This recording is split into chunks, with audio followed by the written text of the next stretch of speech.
Hello, my name is Gregory Wolfen. I go to Johns Hopkins University. I'm a mechanical engineering major, class of 2024, and this is my diorama depicting the first scene of my team video for the class MechE Freshman Lab 2. The first scene of Laika walking out onto the beach and getting inspiration to go to space for her senior design project by seeing an ad for a musical about the first dog to go to space and seeing a shooting star in the night sky. I used a total of 2 gear motors, 9 LEDs of either yellow or white color, photoresistor, an IR sensor, and an IR remote.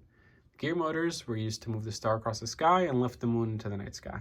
They are seen on top. One pulls the cart across the top of my project, which moves the shooting star in the night sky. The other one in the back moves the moon up from behind the tree into the night sky.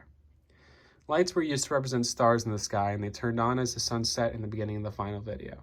As the sun set, the photoresistor captured the light levels, and once the light level passed a certain threshold, the stars turned on and slowly began twinkling.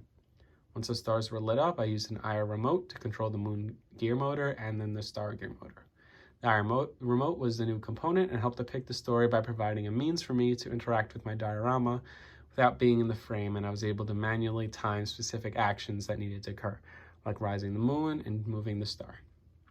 I first ordered the gear motors, longer wire, and clay on Amazon to get a good model of Laika so my group could copy it and also to start making my script early.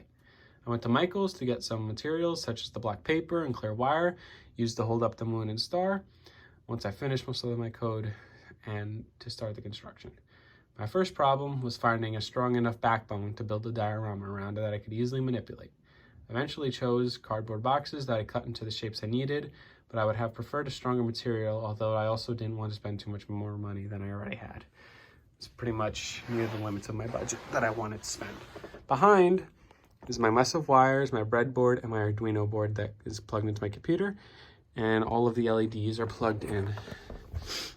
You see the back, and that is everything. Thank you.